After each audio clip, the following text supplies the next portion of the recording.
आज पढ़ेंगे हम लोग उपग्रहों की गति और पलायन वेग से संबंधित क्वेश्चंस। तो चलिए, पहला क्वेश्चन आपका है कि ग्रहों की परिक्रमा, क्या बोल रहे हैं, ग्रहों की परिक्रमा पथ का आकार कैसा होता है। देखिए, ऑप्शन में दिया गया आपका किशन, गोलाकार या सीधी रेखा, अंडाकार या फैला हुआ वृत्त। तो देखिए, आपका ग्रहों का जो परिक्रमा का आकार जो होता है कैसा फैला होता है आपका ऑप्शन में डी, जो कि इसका कैसा होता है। देखिए, ग्रहों का परिक्रमा का आकार जो फैला होता है या वृत्त जैसा होता है, कैसा होता है, वृत्त जैसा होता है। और सूर्य के चारों ओर अंडाकार मार्ग में परिक्रमा करने वाले ग्रह उपग्रह होते हैं। और पुच्छल तारों और उल्का पिंडों के आदि के समूह को हम लोग क्या कहते हैं, सौरमंडल कहते हैं। अगर बात करेंगे सूर्य से ग्रहों की दूरी का क्रम, तो बुध, शुक्र और पृथ्वी, मंगल, बृहस्पति, शनि और अरुण एवं वरुण है। चलिए, नेक्स्ट क्वेश्चन है कि जब एक उपग्रह पृथ्वी के चारों ओर 40,000 किलोमीटर त्रिज्या के उपग्रह पथ पर, मतलब ग्रह पथ में घूमता है, तो गुरुत्वाकर्षण बल द्वारा किए गए कार्य की गणना क्या होंगे। देखिए, ऑप्शन नंबर ए 0, क्योंकि देखिए जब कोई ग्रह किसी वृत्तीय पथ पर गति करता है तो उसके दौरान नेट विस्थापन क्या होते हैं, शून्य होते हैं। अतः उसके द्वारा किया गया कार्य क्या होंगे, शून्य होंगे। चलिए, नेक्स्ट क्वेश्चन बोल रहे हैं कि पृथ्वी की सतह पर, क्या बोल रहे हैं, पृथ्वी की सतह पलायन वेग लगभग कितने होते हैं। देखिए, पृथ्वी की सतह पलायन वेग की बात करें तो 11.2 किलोमीटर पर सेकेंड होते हैं। चलिए, आगे बोल रहे हैं कि भूकंप, आगे क्वेश्चन है कि भूकंप मतलब भूकेंद्रीय और सूर्य केंद्रीय शब्द किससे संदर्भित करते हैं। तो ऑप्शन नंबर ए, जो कि पृथ्वी और सूर्य के चारों ओर नक्षत्रीय वस्तुओं की गति को प्रतिबंधित करने वाले नियम को कहते हैं, संदर्भित करते हैं। चलिए, नेक्स्ट क्वेश्चन बोल रहे हैं कि ग्रहों की गति के बारे में, क्या बोल रहे हैं, ग्रहों की गति के बारे में निम्नलिखित में से कथनों में से कौन सा कथन सत्य है। तो देखिए, ये आपका ऑप्शन नंबर ए, जो कि एक ग्रह की कक्षा 2 केंद्र बिंदु में से एक सूर्य के साथ क्या होते हैं, अंडाकार टाइप का होते हैं। ठीक, चलिए, नेक्स्ट क्वेश्चन है कि एक भूस्थिर, क्या भाई, एक भूस्थिर उपग्रह 35,790 किलोमीटर ऊंचाई पर एक कक्षा के पूर्ण परिक्रमा कितना समय लेते हैं।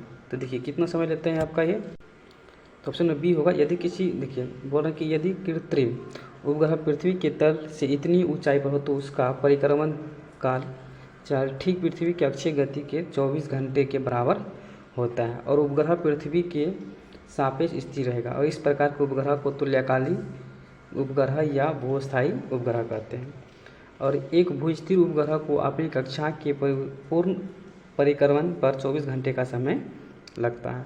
अर्थात एक भूस्थिर उपग्रह जो है 35,790 किलोमीटर की ऊंचाई पर एक कक्षा के पूर्ण परिक्रमण 24 घंटे के समय लेते हैं। चलिए, नेक्स्ट क्वेश्चन आप पढ़ेंगे हम लोग पदार्थ के गुण अर्थात प्रॉपर्टीज ऑफ मैटर्स। इसमें पहला क्वेश्चन से रिलेटेड पढ़ेंगे प्रत्यास्थता अर्थात इलास्टिसिटी। देखिए, आकार में बदलाव के कारण शरीर द्वारा प्राप्त ऊर्जा को हम लोग क्या कहते हैं। देखिए, आकार में बदलाव के कारण शरीर द्वारा प्राप्त ऊर्जा को हम लोग क्या कहते हैं, प्रत्यास्थ स्थितिज ऊर्जा कहते हैं। चलिए, नेक्स्ट क्वेश्चन बोलेंगे,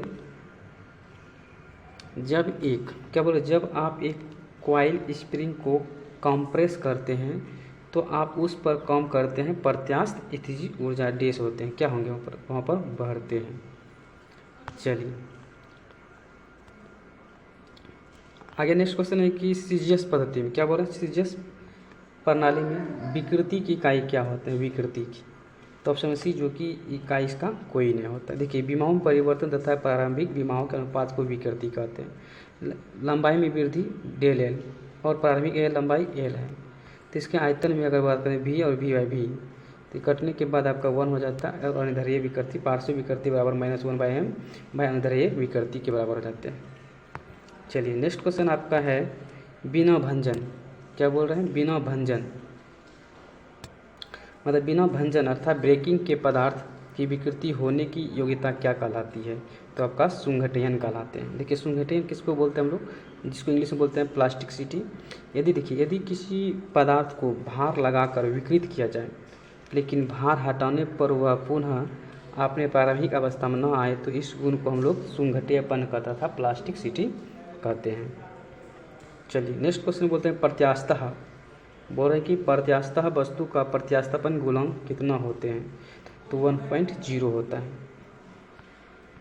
चलिए नेक्स्ट क्वेश्चन हम लोग पढ़ेंगे अब पृष्ठ तनाव। देखिए पृष्ठ तनाव के कैसे तत्व। आगे है कि एक ब्लॉटिंग पेपर स्याही को कैसे सोखता है। देखिए एक ब्लॉटिंग पेपर की स्याही को कैसे सोखते हैं, तो ये आपका केशिका के कारण था, कैपिलरी की क्रिया के माध्यम से। देखिए केशिका क्रिया क्या होती है, जिसको बोलते हैं कैशित्व। देखिए किसी ठोस पदार्थ के संपर्क पर रहने वाले द्रव की क्रिया, जिसमें द्रव के अणुओं को एक दूसरे के प्रति और ठोस के अणु के प्रति क्या है, आकर्षण के फलस्वरूप द्रव का पृष्ठ उठता या गिरता है। तो इस क्रिया द्वारा ही ब्लॉटिंग पेपर स्याही को क्या करता है, सोख लेता है। और इसका एक अन्य उदाहरण हम लिख सकते हैं कि यदि पानी के गिलास में एक पतली खुली नलिका डाला जाए तो केशित्व के कारण नली में पानी का जल स्तर जो है स्तर गिलास के पानी के स्तर से ऊपर होता है। चलिए नेक्स्ट क्वेश्चन बोल रहे हैं कि मिट्टी का तेल, क्या बोल रहे हैं, मिट्टी का तेल लालटेन बत्ती में इनमें से किस गुण के कारण ऊपर चढ़ता है, तो केशित्व के कारण। ऑप्शन में बी जो कि केशित्व के कारण। देखिए केश नली में जो होता है द्रव के ऊपर चढ़ने या नीचे उतरने की घटना को ही हम लोग कहते हैं केशित्व। देखिए केश नली एक बहुत ही कम एवं एक समान त्रिज्या वाली खोखली नली होती है और केश नली में द्रव किसी सीमा तक ऊपर चढ़ेगी और केश नली की त्रिज्या पर जो है निर्भर करता है। और केशित्व के उदाहरण जैसे कि ब्लॉटिंग पेपर की स्याही को शीघ्र सूख लेना, क्योंकि इसमें देखिए बने छोटे छोटे छिद्र जो होता है केशिन नली की तरह कार्य करते हैं। और लालटेन और लैंप की बत्ती में केशित्व के कारण ही तेल जो है ऊपर की ओर चढ़ता है। चलिए नेक्स्ट क्वेश्चन आपका है, नेक्स्ट क्वेश्चन है कि एक द्रव बूंद संयोजित होती है क्योंकि इसके कणों का आकर्षण इसका संभव क्षेत्रफल न्यूनतम करता है। इस पर घटना को क्या कहते हैं, तो हम लोग इस घटना को पृष्ठ तनाव कहते हैं। चलिए नेक्स्ट क्वेश्चन है कि जल की गिरती हुई बूंद, क्या बोलते हैं, जल की गिरती हुई बूंद किस गुणधर्म के कारण गोलाकार होते हैं, किस गुणधर्म के कारण, तो जल के पृष्ठ तनाव के कारण। चलिए नेक्स्ट क्वेश्चन है द्रवों का प्रवाह अर्थात फ्लो ऑफ लिक्विड्स। देखिए एक टैंक को एक समान क्षैतिज त्वरण से एक द्रव आंशिक रूप से भरा गया है। ठीक, निम्नलिखित में से बोल रहे हैं कि टैंक द्रव की सतह के कौन सा कथन सत्य होंगे, तो ऑप्शन में ए जो कि आपका द्रव की सतह की दिशा में गिरता है और टैंक के पीछे की ओर क्या होते हैं, उठ जाते हैं। चलिए नेक्स्ट क्वेश्चन बोल रहे हैं कि एक आदर्श तरल पदार्थ कौन से होते हैं। देखिए एक आदर्श तरल पदार्थ की बात करें तो ऑप्शन में दिया गया कि बहुत श्यानपूर्ण या न्यूटन के संज्ञान के अनुसार या वर्गीकृत प्रभाव में माना जाता है या घर्षण रहित या असंपीड्य होते हैं। तो आपका ऑप्शन नंबर करेक्ट हो जाएगा इसमें ए डी, जो कि आपका एक आदर्श तरल पदार्थ होते हैं। क्या होते हैं, एक आदर्श तरल पदार्थ घर्षण रहित और असंपीड्य होता है। आदर्श तरल पदार्थ तरल में जो है सतह तनाव नहीं होता तथा बल्क अर्थात बल्क मॉड्यूलस अंत होता है। वास्तव में कोई भी तरल आदर्श तरल नहीं होता है। चलिए नेक्स्ट क्वेश्चन बोल रहे हैं कि यदि एक बांध में जल की गहराई एच है और ए जल का अनुप्रस्थ क्षेत्रफल है तो टी बांध की मोटाई है, तो बांध की दीवार पर लगने वाले दाब किस पर निर्भर होंगे, तो ऑप्शन नंबर डी जो कि इनमें से कोई नहीं। क्यों, देखिए क्योंकि देखिए जब मतलब देखिए जल द्वारा बांध की दीवार पर लगाया गया बल क्षैतिज दाब होता है अर्थात P = W/H²/2, इसलिए P समानुपाती H² होता है। अतः हम बोल सकते हैं कि अतः जल द्वारा बांध की दीवार पर लगाया गया बल जो है क्षैतिज दाब भरे जल ऊंचाई पर निर्भर करता है। चलिए नेक्स्ट क्वेश्चन बोल रहे हैं कि जब पानी भरे हुए एक बीकर में एक ही कॉर्क और कील को रखा जाता है तो कॉर्क तैरता है जबकि कील डूब जाती है, इसके पीछे का क्या कारण। देखिए इसके पीछे का कारण एक ही कि लोहे के कील का घनत्व पानी के घनत्व से क्या हो जाता है, अधिक हो जाता है। चलिए नेक्स्ट क्वेश्चन है कि बर्नौली का परिमेय मतलब बर्नौली का परिमेय एक देश संरक्षण के सिद्धांत पर आधारित है, तो ऑप्शन डी जो कि ऊर्जा के संरक्षण सिद्धांत पर आधारित है। चलिए नेक्स्ट क्वेश्चन बोल रहे हैं कि एक दीवार, क्या बोल रहे हैं, एक दीवार द्वारा उत्पन्न बल क्या होगा जिस पर सामान्य रूप से 10 मीटर की गति से पानी गिर रहा हो, तो निःसरण 0.001 मीटर क्यूब पर सेकेंड है, तो ऑप्शन में ए जो कि 1 न्यूटन हो जाएगा। चलिए नेक्स्ट क्वेश्चन आपका है अब कि द्रवों में घर्षण को क्या कहते हैं। देखिए, द्रवों में घर्षण को हम लोग क्या कहते हैं, श्यानता कहते हैं। द्रवों में घर्षण को ही हम लोग क्या कहते हैं, श्यानता कहते हैं। श्यानता का जो होता है तरल पदार्थ का गुण, जिसके कारण तरल उन बलों द्वारा विरोध करता है जिसके फलस्वरूप बदलना चाहते हैं। श्यानता को ही किसी द्रव अथवा गैस के आंतरिक घर्षण के रूप में देखा जा सकता है। चलिए आगे नेक्स्ट क्वेश्चन है उत्प्लवकता। क्या बोल रहे हैं, उत्प्लवकता और आर्किमिडीज का सिद्धांत। देखिए, इसमें क्या होता है, द्रव में पूर्णतः आंशिक रूप से डूबे हुए किसी पिंड पर ऊपर की लगने वाले उत्प्लावन बल और पिंड द्वारा विस्थापित द्रव भार के क्या होता है, बराबर होता है। यह कथन देश से संबंधित है। ऑप्शन ए जो कि आर्किमिडीज के सिद्धांत से है। आगे है कि देखिए उत्प्लवकता सिद्धांत के आधार पर जहाज पानी में तैरते हैं और सर्वप्रथम इस सिद्धांत की पहचान करने का श्रेय किस वैज्ञानिक को दिया जाता है। तो ऑप्शन डी सी जो कि आर्किमिडीज को दिया जाता है। चलिए नेक्स्ट क्वेश्चन बोल रहे हैं, इसमें निम्नलिखित में से बोल रहे हैं कौन सा कारक किसी दिए गए द्रव वस्तु कार्यत और उत्प्लावन बल के परिमाण पर निर्भर करता है। तो ऑप्शन में दिया गया आपका तरल पदार्थ का घनत्व और इसमें डूबी हुई वस्तु का द्रव्यमान और इसमें डूबी हुई वस्तु का वजन। तो इसमें देखिए आपका और दिया गया आपका ऑप्शन कि सी नंबर कि तरल पदार्थ का घनत्व और इसमें डूबी हुई वस्तु का आयतन और इसमें डूबी हुई वस्तु का आकार। तो ऑप्शन में सी जो कि ये होगा, तरल पदार्थ का घनत्व और इसमें डूबी हुई वस्तु का आयतन करेक्ट होंगे। चलिए नेक्स्ट क्वेश्चन है कि निम्नलिखित में से बोल रहे हैं, निम्नलिखित में से कथन कौन सा गलत है। यदि बोल रहे हैं यदि उत्प्लावक बल वस्तु के भार से कम हो तो वस्तु डूब जाती है। दूसरा है कि यदि उत्प्लावक बल वस्तु के भार से अधिक हो तो वस्तु तैरती है।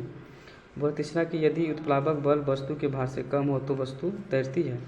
चौथा है कि यदि उत्प्लावक बल वस्तु के भार के बराबर हो तो वस्तु तरल के अंदर क्या होती, तैरती है। देखिए ऑप्शन सी हो जाएगा, यदि उत्प्लावक बल वस्तु के भार से कम हो, वस्तु के भार से बल कम हो तो वह वस्तु तैरेगी। चलिए नेक्स्ट क्वेश्चन, उत्प्लावन बल का केंद्र हमेशा क्या होता है। देखिए उत्प्लावक बल का हमेशा केंद्र जो होता है विस्थापित द्रव्यमान के आयतन के केंद्र के समानुपाती होता है। चलिए नेक्स्ट क्वेश्चन आपका है कि किस सिद्धांत, क्या बोल रहे हैं, किस सिद्धांत या नियम के आधार पर वस्तु पानी में तैरती है। तो आर्किमिडीज सिद्धांत के आधार पर। चलिए नेक्स्ट क्वेश्चन अब आपका है, आगे नेक्स्ट क्वेश्चन है कि जब किसी पिंड को किसी द्रव में पूर्ण या आंशिक रूप से डुबाया जाता है तो तब यह पिंड विस्थापित द्रव के भार के बराबर होता है या उत्क्षेप बल का अनुभव करता है। तो इसे किस सिद्धांत के रूप में जाना जाता है। तो ऑप्शन बी जो कि आर्किमिडीज सिद्धांत पर जाना जाता है।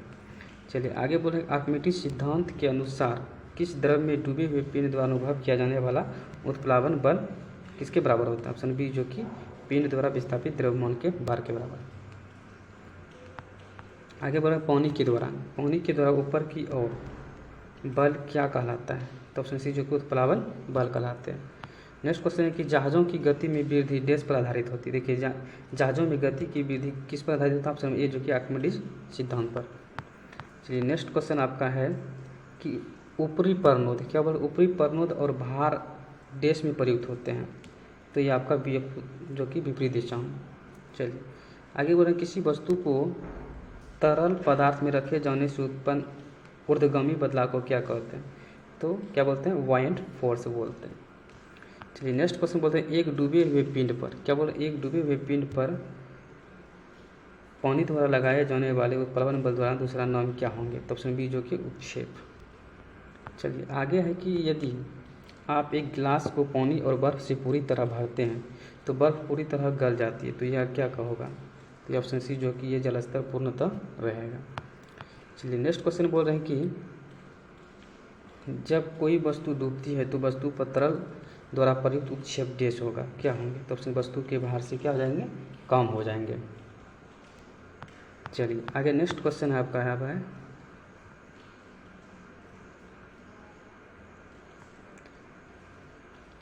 आगे है कि उत्क्षेप बल और भार कार्य करते हैं किस में। तो ऑप्शन बी जो कि विपरीत दिशाओं में। आगे क्वेश्चन बोले कि किस द्रव तल के लंबवत कार्य करने वाले बल क्या कहलाता है। तो ऑप्शन ए जो कि उत्क्षेप।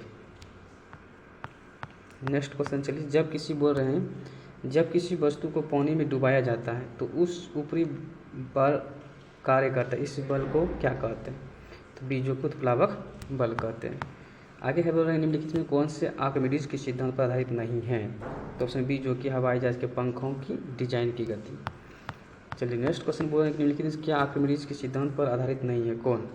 तो इसमें देखिए आपका जो है ऑप्शन नंबर डी जो कि ओडोमीटर, ये स्पीड को मापता है, ठीक ना, स्पीडोमीटर के बोलते हैं इसको। एक बार चलिए, यदि कोई वस्तु तैरती है तो उस वस्तु पर जल द्वारा लगाया जाने वाला उत्प्रेक्षण बल क्या होते हैं? ऑप्शन सी जो वस्तु के भार के बराबर होते हैं। चलिए आगे नेक्स्ट क्वेश्चन है कि जब एक पिंड को किसी तरल में पूरी तरह से या आंशिक रूप से डुबाया जाता है तो तब उस पर ऊर्ध्वाधर दिशा में एक बल प्रयुक्त होता है। तो जब उस पिंड द्वारा विस्थापित किए गए तरल भार के बराबर होता है तो यह किस नियम द्वारा स्पष्ट होता है? तो ये आर्किमिडीज सिद्धांत के आधार पर। चलिए नेक्स्ट क्वेश्चन बोल रहे हैं कि उत्प्लावन बल का परिमाण डैश पर निर्भर करता है। तो ऑप्शन बी जो कि घनत्व के पर निर्भर करता है। चलिए आगे नेक्स्ट क्वेश्चन बोलेंगे कि उत्प्लावन बल डैश द्रव के घनत्व और आयतन के निर्भर करता है। तो ऑप्शन बी जो कि परिमाण के।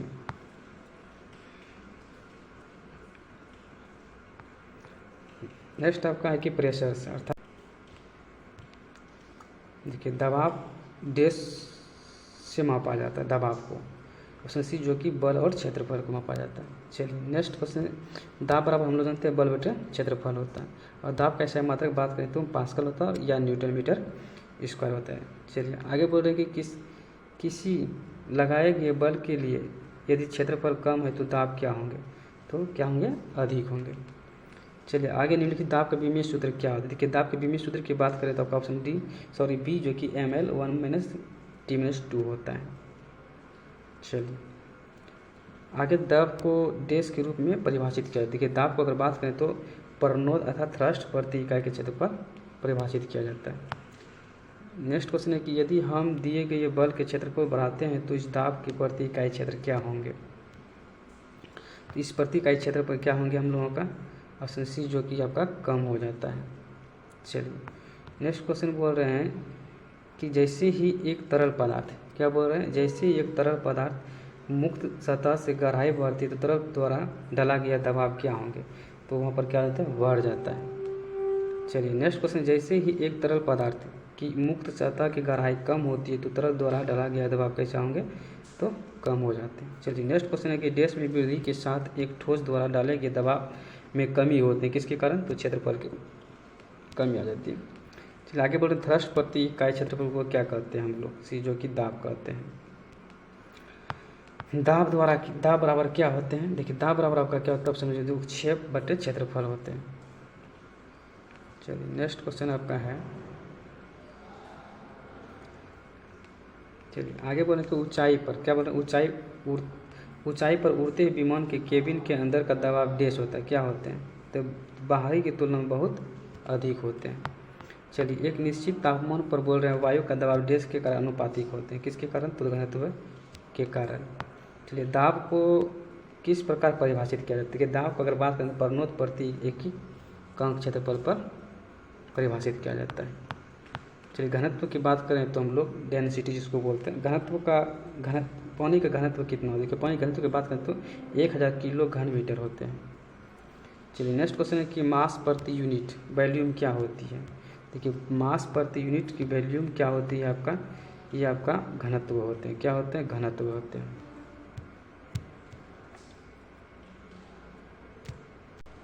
आगे कि शुद्ध पानी का घनत्व लवण युक्त पानी की घनत्व डैश होते हैं, तो क्या होते हैं? कम होते हैं। चलिए नेक्स्ट क्वेश्चन बोल निम्नलिखित में से किसके कारण बादल आकाश में तैरते हैं, किसके कारण? तो आपका निम्न घनत्व के कारण। आगे बोल रहे हैं पानी अर्थात बर्फ पानी में तैरती है क्योंकि इसका घनत्व क्या होता है? पानी से कम होता है। चलिए एक पदार्थ के घनत्व को डैश के रूप में परिभाषित किया जाता है, किसके रूप में? तो ये आपका द्रव्यमान प्रति इकाई आयतन के कारण। चलिए नेक्स्ट क्वेश्चन बोले पदार्थ के एकांक आयतन के द्रव्यमान को क्या कहते हैं? देखिए पदार्थ के एकांक आयतन के द्रव्यमान को हम लोग क्या कहते हैं? घनत्व कहते हैं, क्या कहते हैं? घनत्व। नेक्स्ट क्वेश्चन है कि चांदी का आपेक्षिक घनत्व 10.8 है और पानी का घनत्व आपका 10⁻³ किलोग्राम मीटर क्यूब है। और इसका ऐसा मतलब चांदी के घनत्व के क्या होंगे, तो इसका ऑप्शन नंबर है आपका ए, जो कि किसी पदार्थ के घनत्व तथा जल के घनत्व का अनुपात अपेक्षिक घनत्व कहलाता है। और शुद्ध जल का जो है 4 डिग्री सेल्सियस पर अपेक्षिक घनत्व 1 होता है। देखिए चांदी घनत्व की अगर बात करें तो 10.8 है और पानी का घनत्व 10/3 है। तो इसका ऐसा मतलब चांदी का घनत्व आपका 10.8 × 10/3 किलोग्राम मीटर क्यूब हो जाएगा। चलिए नेक्स्ट क्वेश्चन बोलें कि घनत्व में किसका अनुपात होता है। देखिए घनत्व किसका अनुपात होता है, तो आपका ये द्रव्यमान बाय आयतन के। चलिए आगे नेक्स्ट क्वेश्चन है कि किसका घनत्व जल के घनत्व से अधिक होता है, तो ये लोहे की कील। चलिए नेक्स्ट क्वेश्चन में चांदी का घनत्व 10 में इतना है, तो पानी का घनत्व इतना 10 इतना केजी चांदी का अपेक्षिक घनत्व कितना होंगे। देखिए चांदी का घनत्व देखिए अपेक्षिक घनत्व बराबर होता है चांदी का घनत्व बटे पानी के घनत्व। तो हमको क्या निकालना है, चांदी का अपेक्षिक घनत्व। चांदी का अपेक्षिक घनत्व बराबर हो जाएगा आपका, उल्टा दे दीजिए, तो इसमें अपेक्षिक घनत्व कोई इकाई नहीं होगी, 10/8 ही रह जाएंगे। चलिए नेक्स्ट क्वेश्चन आगे है कि सापेक्ष घनत्व डेश के बराबर। देखिए सापेक्ष घनत्व के बराबर करेंगे तो ये आपका पदार्थ के घनत्व और पानी के घनत्व के बराबर होते हैं। चलिए नेक्स्ट क्वेश्चन बोले किसी पदार्थ का अपेक्षिक घनत्व क्या होता है, कि किसी पदार्थ का अपेक्षिक घनत्व की बात करें तो ये पदार्थ के घनत्व और पानी के घनत्व के बराबर होते हैं। चलिए नेक्स्ट क्वेश्चन आपका है, हम लोग पढ़ेंगे नेक्स्ट वीडियो में इसको। तो thank you for watching video, धन्यवाद।